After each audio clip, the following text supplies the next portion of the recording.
बच्चों, सफलता के लिए प्रत्येक टॉपिक पढ़ना अनिवार्य है, जिसमें अगर 100% सफलता पानी है तो प्रत्येक टॉपिक पर गहन अध्ययन आवश्यक है, जिनमें एक महत्वपूर्ण विषय है संधि। संधि दो शब्दों के मिलने से समास बनता है। समास के बाद एक नए शब्द का निर्माण करने के लिए उनमें संधि की आवश्यकता होती है। पहले शब्द के अंतिम वर्ण और अंतिम शब्द के प्रथम वर्ण में संधि होती है। यह प्रक्रिया किसी शब्द के बीच में घटित होती है।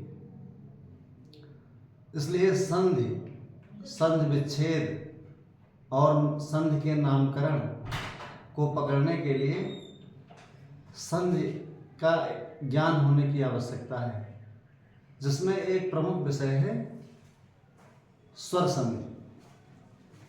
तो पहले हम लोग संधि के बारे में जानेंगे कि संधि किसे कहते हैं। तो दो वर्णों के मेल से होने वाले परिवर्तन को ही संधि कहते हैं। जब दो वर्ण मिलते हैं तो उनमें कुछ परिवर्तन होता है, उस परिवर्तन को ही संधि कहते हैं। पहले शब्द का अंतिम वर्ण और अंतिम शब्द का प्रथम वर्ण, इन दोनों के मिलने से एक विकार या परिवर्तन उत्पन्न होता है, जिससे संधि होती है। परिवर्तन के पूर्व वाली स्थिति ले आएंगे तो विच्छेद हो जाएगा, और परिवर्तन को पहचान लेंगे तो संधि का नामकरण हो जाएगा। संधि के तीन भेद हैं: स्वर संधि,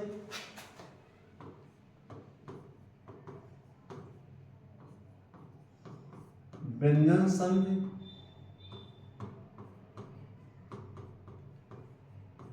और विसर्ग संधि।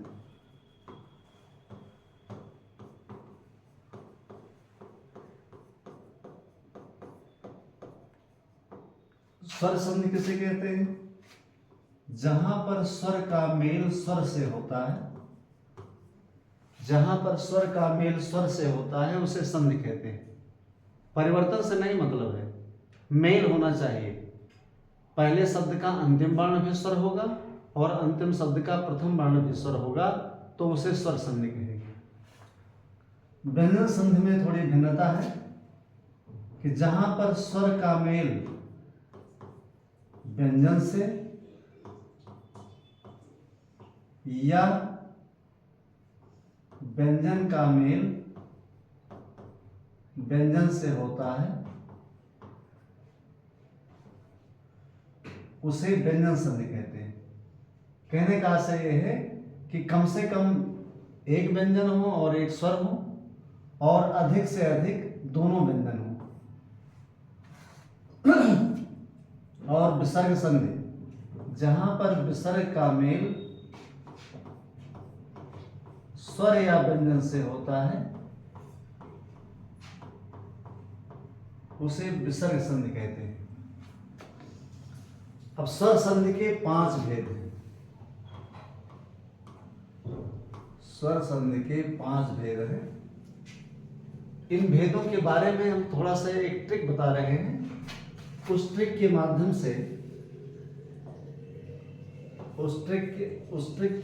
से आप लोगों को ये जान लेना है कि हम कैसे पहचानेंगे, कैसे विच्छेद करेंगे और कैसे संधि करेंगे। जिसमें एक संधि है यण संधि।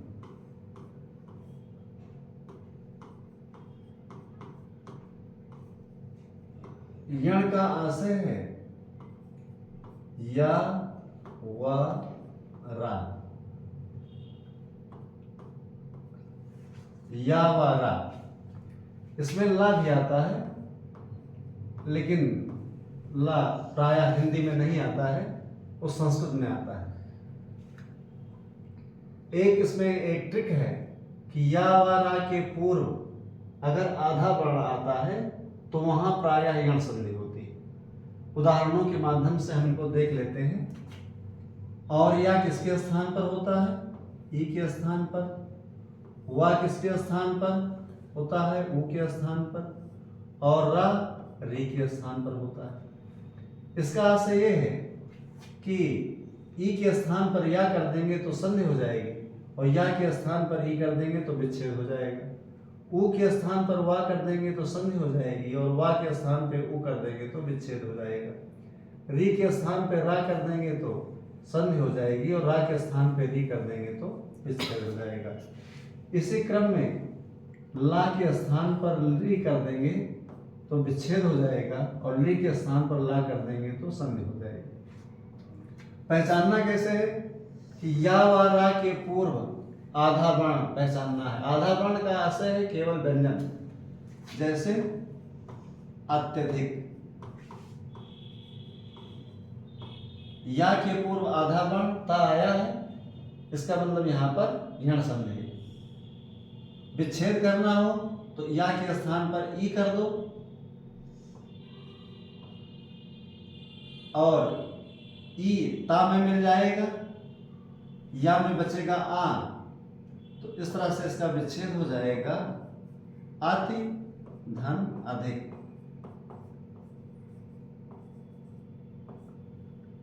अब संधि करनी हो तो अति में अंतिम वर्ण है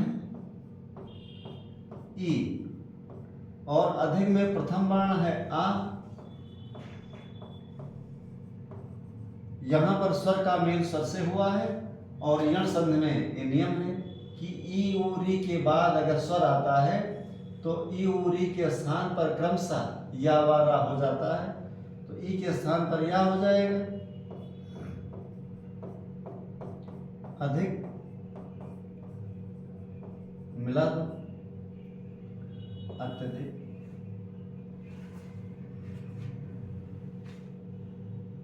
स्वागतम या स्वागत, वा के पहले सा आधा आया है, वा के स्थान पर ऊ कर दो तो ये बन जाएगा सु। अब वा में क्या बचा, आ, सुधन आगत, विच्छेद हो गया।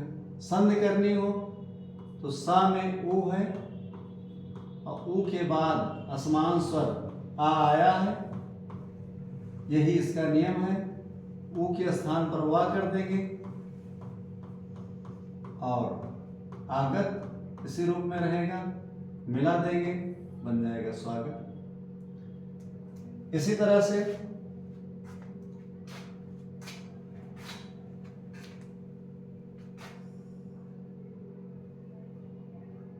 लाकृति। अब लाकृति में ये नियम लागू नहीं होता है, बस ला के स्थान पर ली कर देना है, ली धन आकृति। इसमें एक ही उदाहरण मिलता है, ली के बाद असमान स्वर है तो ली के स्थान पर ला कर देंगे और इसको मिला देंगे तो बन जाएगा लाकृति। इसी तरह से गुण संधि।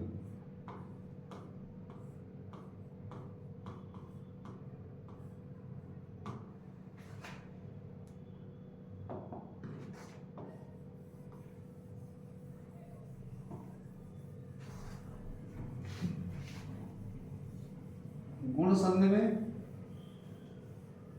भी किसी शब्द के बीच में 3 वर्णों को पहचानना है। एक वर्ण और आता है लेकिन उसके उदाहरण कम है।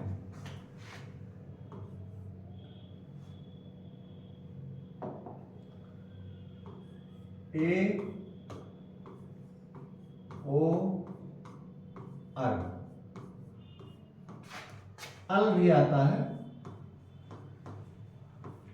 लेकिन अल के उदाहरण कम है। ए के स्थान पर आ और ई कर देंगे, विच्छेद हो जाएगा। आ और ई के स्थान पर ए कर देंगे, संधि हो जाएगी। ये ह्रस्व या दीर्घ, ये ह्रस्व या दीर्घ दोनों छोटा या बड़ा छोटी या बड़ी दोनों हो सकते हैं। ये शब्दों की शुद्धता और सार्थकता पर निर्भर करता है कि हम बड़ा करेंगे तो शब्द शुद्ध होगा या छोटा करेंगे तो शब्द शुद्ध होगा, छोटी करेंगे तो शब्द शुद्ध होगा या बड़ी करेंगे तो शब्द शुद्ध होगा। इसी तरह से ओ के स्थान पर आ धन ऊ कर देंगे, विच्छेद हो जाएगा।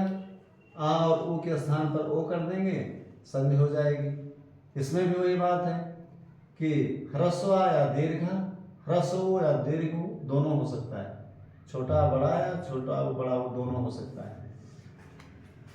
अर के स्थान पर आ और री कर देंगे, विच्छेद हो जाएगा। आ और री के स्थान पर अर कर देंगे, संधि हो जाएगी। इसमें भी छोटा बड़ा कुछ भी हो सकता है, री में कोई परिवर्तन नहीं होगा। इसी प्रकार अल के स्थान पर आ और री कर देंगे, विच्छेद हो जाएगा। आ और री के स्थान पर अल कर देंगे, संधि हो जाएगी। ये ह्रस्व या दीर्घ कुछ भी हो सकता है, ली में कोई परिवर्तन नहीं होगा। कुछ उदाहरण हम देख लेते हैं, जैसे दिनेश, ए आ गया, ए को आ ई में तोड़ दीजिए, ए के स्थान पर आ और ई कर दीजिए, ये हो जाएगा दिन धन ईश। दिन के ईश स्वामी अर्थात दिन सूर्य, दिनेश सूर्य का पर्यायवाची। दिन में अंतिम वर्ण है आ, ईश में प्रथम वर्ण है ई। आ और ई के स्थान पर ए कर देंगे, मिला देंगे, बन जाएगा दिनेश। महेश,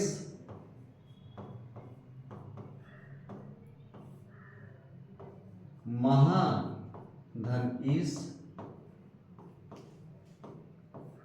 महा में अंतिम वर्ण आ है, ईश में प्रथम वर्ण ई है। आ और ई के स्थान पर ए कर देंगे,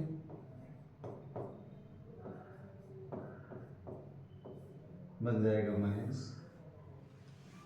इसी प्रकार से परोपकार,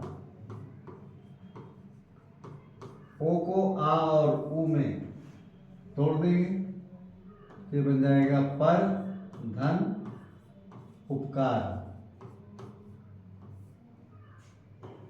पर में अंतिम वर्ण आ है और उपकार में प्रथम वर्ण ऊ है।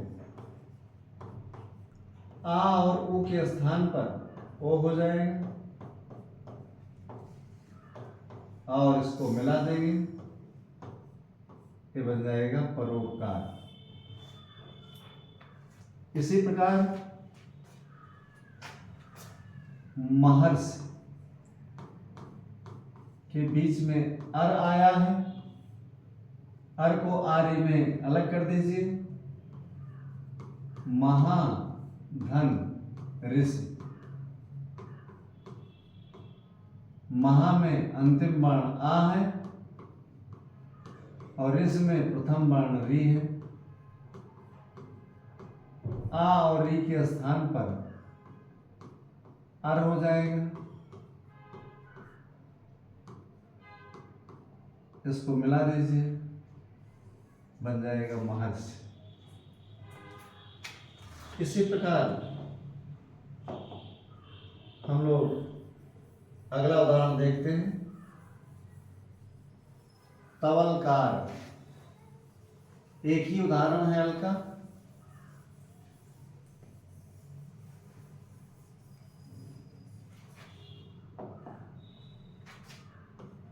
तवलकार, बीच में अल आया है, तव धन लकार, तो में अंतिम वर्ण आ है, लकार में प्रथम वर्ण ली है। आ और ली के स्थान पर अल हो जाएगा,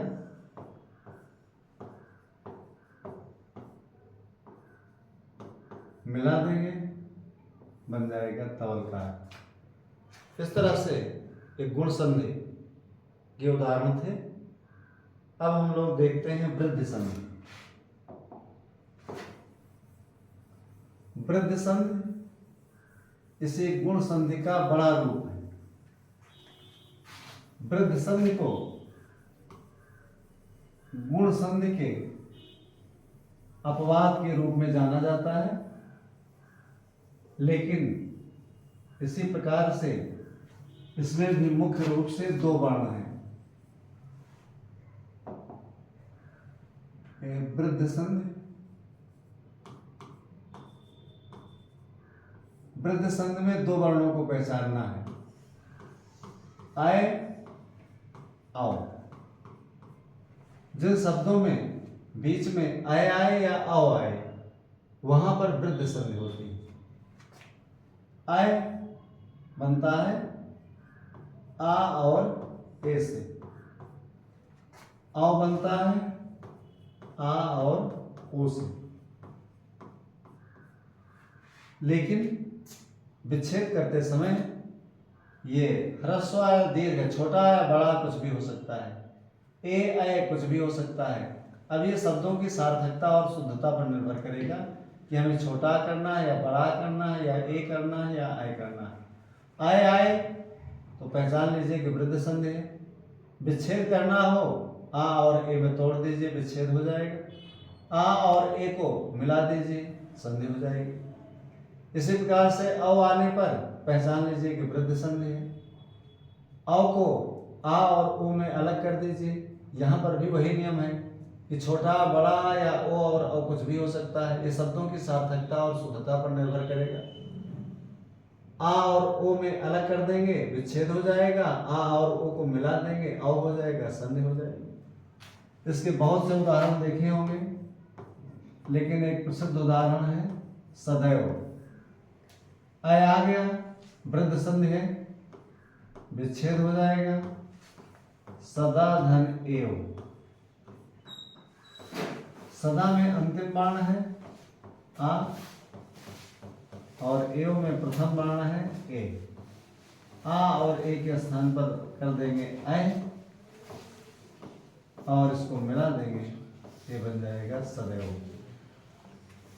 इसी प्रकार से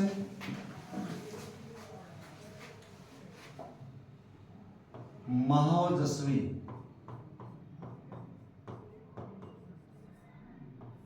अव आ गया, अव को अलग करेंगे, महाधन ओजस्वी।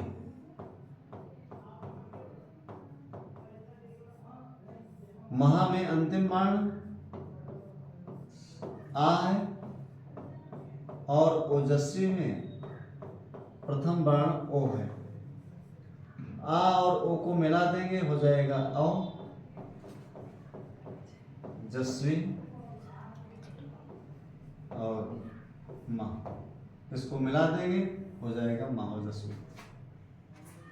इस तरह आय और आओ जिन वर्णों में आते हैं, प्रथम दृष्टया देख लेना चाहिए कि इसमें कौन संधि है, तो स्वतः पता चल जाएगा कि ये वृद्धि संधि है। लेकिन फिर भी ना स्पष्ट हो तो इसका विच्छेद करके देख लीजिए और संधि करके देख लीजिए। इसके बाद आती है दीर्घ संधि। दीर्घ संधि हम लोग देख लेते हैं।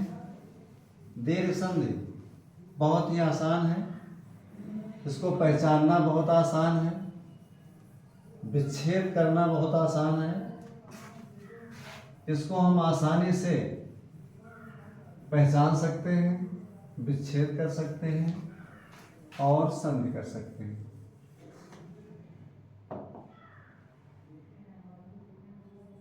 दीर्घ संधि। दीर्घ संधि में किसी शब्द के बीच में बड़ा आ, बड़ी ई, बड़ा ऊ और री आते हैं। विच्छेद करना हो, एक बड़ा आ के स्थान पर दो आ कर दीजिए, तो दोनों आ छोटा बड़ा कुछ भी हो सकता है। ई के स्थान पर 2 ई कर दीजिए। ये 2 ई छोटे बड़े कुछ भी हो सकते हैं, ह्रस्व दीर्घ कुछ भी हो सकते हैं। ऊ के स्थान पर 2 कर दीजिए, ये ह्रस्व दीर्घ कुछ भी हो सकते हैं। और री के स्थान पर 2 री कर दीजिए, ये ऐसे ही रहेंगे, इसमें कोई परिवर्तन नहीं होगा। 2 री कर देंगे विच्छेद हो जाएगा, दोनों के स्थान पर 1 री कर देंगे संधि हो जाएगी। जैसे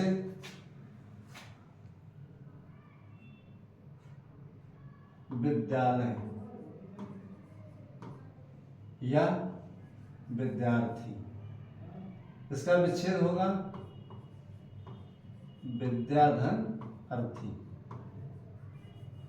माने विद्या को चाहने वाला। विद्या में अंतिम वर्ण है आ और अर्थी में प्रथम वर्ण है आ। दोनों के स्थान पर बड़ा आ कर देंगे और इसको मिला देंगे, ये बन जाएगा विद्यार्थी। नदीस, नदीस बड़ी आया है, विच्छेद कर देंगे, दीर्घ संधि है, इसको अलग कर दीजिए। नदी धन ईस,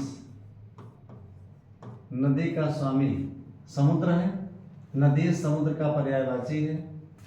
नदी में बड़ी ई है अंतिम वर्ण के रूप में, और इसमें छोटी ई है प्रथम वर्ण के रूप में। दोनों ई के स्थान पर एक बड़ी कर देंगे और इसको मिला देंगे, बन जाएगा नदीस। इसी तरह से गुरुपदेश,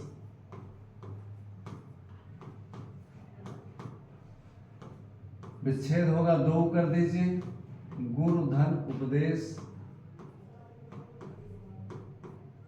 गुरु में अंतिम वर्ण ऊ है और उपदेश में प्रथम वर्ण ऊ है। दोनों ऊ के स्थान पर एक बड़ा ऊ हो जाएगा,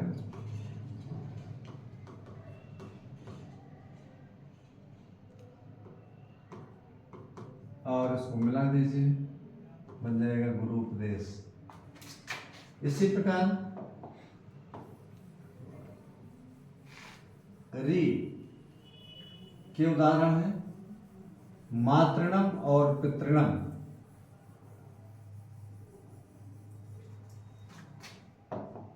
मातृणम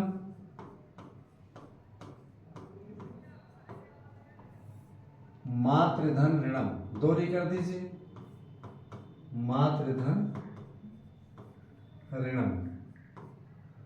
मात्र में अंतिम वर्ण री है और ऋणम में प्रथम वर्ण री है। दोनों री के स्थान पर 1 री हो जाएगा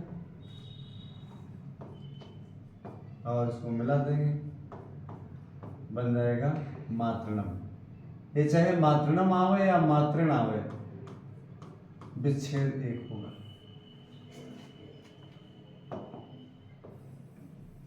इसी प्रकार से स्वर संधि की एक प्रमुख संधि है अयाद संधि।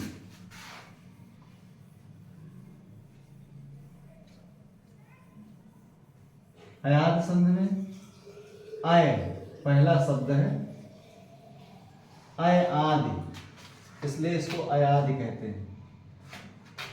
अयाद संधि है, इसमें 4 शब्द हैं। आय, आओ, आय, आओ।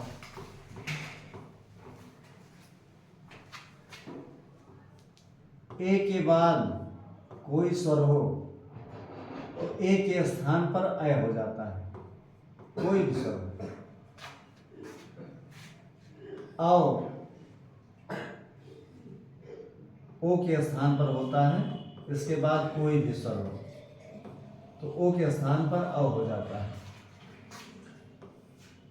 आय के बाद कोई भी स्वर हो तो अय के स्थान पर आय हो जाता है, और अ के बाद कोई भी स्वर हो तो आ हो जाता है। आय के स्थान पर ए कर देंगे विच्छेद हो जाएगा, ए के स्थान पर आय कर देंगे संधि हो जाएगी। ओ के स्थान पर औ कर देंगे विच्छेद हो जाएगा, औ के स्थान पर ओ कर देंगे विच्छेद हो जाएगा, ओ के स्थान पर औ कर देंगे संधि हो जाएगी। आय के स्थान पर आय कर देंगे संधि हो जाएगी, आय के स्थान पर आय कर देंगे विच्छेद हो जाएगा, और औ के स्थान पर आओ कर देंगे संधि हो जाएगी, आओ के स्थान पर औ कर देंगे विच्छेद हो जाएगी। एक एक उदाहरण देख लेते हैं। नयन, नयन में आय है, आय के स्थान पर ए कर दीजिए, ये बन जाएगा ने धन अन। संधि विच्छेद हो गया, संधि करनी हो अलग कर दीजिए, अंतिम बाण ए है और अन का प्रथम बाण आ है।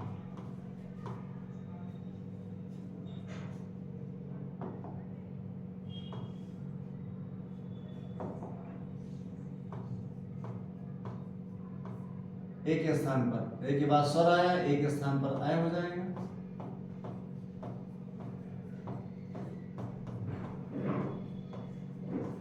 मिला दीजिए नया।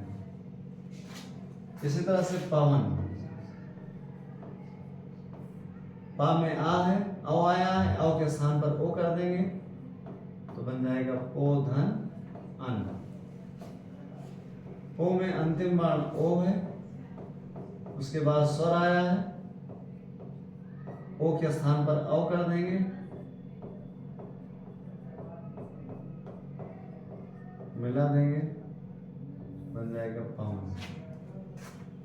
इसी तरह से नायक, आय आया है, आय के स्थान पर आय कर देंगे, नय धन अक। विच्छेद हो गया, संधि करना हो, ना का अंतिम बाण है आय, आय के बाद स्वर आया है तो आय के स्थान पर आय कर देंगे,